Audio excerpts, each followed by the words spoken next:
हर खबर पर होगी आपकी पकड़। डाउनलोड कीजिए एबीपी लाइव ऐप। बड़ी खबर हम आपको दे दें, 5 अगस्त को रिया चक्रवर्ती की याचिका पर सुनवाई होगी। सुप्रीम कोर्ट में रिया की याचिका पर सुनवाई होगी। निपुण सहगल मेरे साथ जुड़ गए। निपुण सहगल, अपडेट बताइए इस खबर पर। देखिए, सुप्रीम कोर्ट में एक सिस्टम जनरेटेड यानी कंप्यूटर जनरेटेड तारीख की व्यवस्था होती है। उस व्यवस्था के तहत सुप्रीम कोर्ट की वेबसाइट में यह लिखा गया है कि 5 अगस्त को यह मामला सुनवाई के लिए लगाया जाएगा, बुधवार 5 अगस्त को। लेकिन मैं दर्शकों को फिर से समझाना चाहूंगा कि ये एक सिस्टम जनरेटेड यानी स्वतः कंप्यूटर से जनरेट होती है तारीख।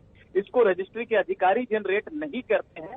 ऐसे में अगर रजिस्ट्री को लगता है कि जल्दी सुनवाई की जरूरत है या कोई पक्ष इसकी मांग करता है, दरख्वास्त करता है, तो पहले भी लगाया जा सकता है। लेकिन चूंकि सोमवार 3 अगस्त को सुप्रीम कोर्ट बंद है रक्षाबंधन के लिए, इसलिए जल्दी सुनवाई का मतलब भी ज्यादा से ज्यादा 4 अगस्त ही हो सकता है। ऐसे में यही लगता है कि 5 अगस्त को, जैसा कि सिस्टम बता रहा है, 5 अगस्त को ही रिया चक्रवर्ती की याचिका पर सुप्रीम कोर्ट सुनवाई करेगा। ठीक है निपुण, आप बने रहिए और मैं अपने दर्शकों को बताती हूं कि रिया चक्रवर्ती ने सुप्रीम कोर्ट में याचिका दायर की थी कि पूरा जो एफआईआर का मामला है जो पटना में दायर किया गया है उसको मुंबई शिफ्ट किया जाए, क्योंकि उन्होंने यह भी आरोप लगाया कि सुशांत के पिता रसूखदार हैं और इसलिए जांच प्रभावित हो सकती है। इस पर सुशांत के पिता ने सुप्रीम कोर्ट में कैविएट भी लगाई है। कैविएट मतलब उनका पक्ष भी सुना जाए। निपुण सहगल, अगर मैं सही जानकारी दे रही हूं अपने दर्शकों को तो। बिल्कुल बिल्कुल बिल्कुल, कैविएट की व्यवस्था इसलिए बनाई गई है ताकि कोई भी पक्ष जिसको लगता है कि दूसरे पक्ष के अदालत में आने से अगर कोई एक तरफा आदेश दिया जाएगा तो उसके हित प्रभावित होंगे, वो कैविएट दाखिल कर सकता है कि मेरा भी पक्ष सुना जाए कोई भी आदेश देने से पहले। यही सुशांत के पिता ने किया है और बिहार सरकार ने भी कैविएट दाखिल किया है। यानी कि रिया की याचिका का विरोध बिहार सरकार भी करेगी, तो दोनों पक्षों का कैविएट पहले से दाखिल है। ऐसे में जब 5 अगस्त को सुनवाई होगी तो सिर्फ रिया के वकील दलील नहीं रखेंगे, बल्कि सुशांत के पिता और बिहार सरकार के वकील भी दलील रखेंगे। बिल्कुल ठीक है निपुण सहगल, आप बने रहिए मेरे साथ मुंबई से रवि जैन भी मौजूद हैं और मेरे सहयोगी गणेश ठाकुर भी मौजूद हैं। मैं रवि जैन का रुख कर लेती हूं। रवि जैन, रिया चक्रवर्ती ने पहले आकर ट्विटर पर लिखा, गृह मंत्री से अपील की कि इस पूरे मसले की जांच सीबीआई से होनी चाहिए। उसके बाद जब मामले ने तूल पकड़ा, पिता की तरफ से एफआईआर दर्ज करा दी गई और मामला बढ़ा, तो अब ये भावुक अपील आई है। तो एक के बाद एक उनके वकील जैसी जैसी सलाह उनको देते जा रहे हैं उनके केस की मजबूती के लिए, वो उसी पर आगे बढ़ रही हैं।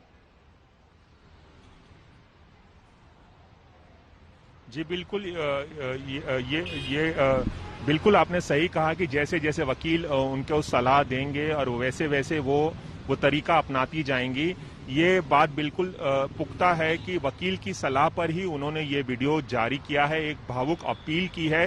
लेकिन सबसे बड़ी ताज्जुब की बात यह है कि रिया चक्रवर्ती ने सबसे पहले यानी कि 14 जून को एक इंस्टाग्राम पोस्ट करके 1 महीने होने पर, सुशांत की खुदकुशी के 1 महीने होने पर अपनी चुप्पी तोड़ी थी और बताया था कि सुशांत से वो कितना प्यार करती हैं और कितना मिस करेंगी।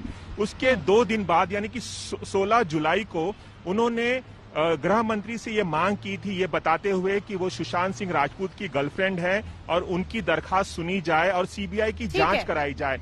1 महीने और 2 दिन बाद जब पहली बार रिया चक्रवर्ती ने ये मांग की थी तो सभी को ताज्जुब हुआ था कि आखिरकार ऐसा क्या हुआ। अब ये रवि जैन भावुक अपील सामने आई है जो लगातार हम अपने दर्शकों को सुनवा रहे हैं, और अब मैं अपने दर्शकों को एक बहुत अहम जो बातचीत है वो भी सुनवाना चाहूंगी। मेरी सहयोगी रूबिका लियाकत ने अंकिता लोखंडे से अब से कुछ देर पहले बात की थी।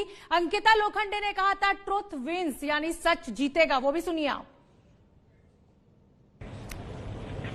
आपने एक इंस्टाग्राम पर मैसेज डाला था, ट्रूथ विंस, और ये एफआईआर के फौरन बाद आया एक आपका सोशल मीडिया पर मैसेज था।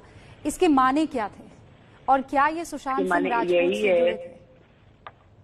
ऑफ कोर्स ये सुशांत के लिए थी, और मुझे हमेशा लगता है सच की जीत होती है। जो सच बोलते हैं उनकी जीत होती है, और जो सच्चाई होती है वो हमेशा बाहर आती है। तो अगर पापा ने एफआईआर डाली है तो बस सबका यही कहना है कि जो सच्चाई है, जो भी सच्चाई है, क्योंकि मैं यहाँ में कमेंट नहीं कर सकती कि शायद ये हो सकता। आई एम नॉट अ जज, but I can stand by my family for whatever, जो सही गलत, हमें सिर्फ इतना जानना है कि सुशांत के साथ क्या होगा। तो जो सच है वो बाहर आए, और जो सच है क्यों सुशांत ने किया या क्यों सुशांत की डेथ हुई या किसने किया, जो भी है, you know we want to know that, और वो सामने आना चाहिए। इसीलिए मैंने डाला था ट्रुथ विंस, यू नो, सच्चाई की जीत होती है, और होगी वो, आई एम वेरी श्योर। अंकित, तो ये तो सुशांत सिंह राजपूत की पूर्व प्रेमिका अंकिता को हमने आपको सुनवाया, जो कह रही है ट्रुथ विंस, सच जीतेगा। अब आप रिया चक्रवर्ती को भी सुन लीजिए, जो भावुक अपील कर रही हैं, सत्यमेव जयते।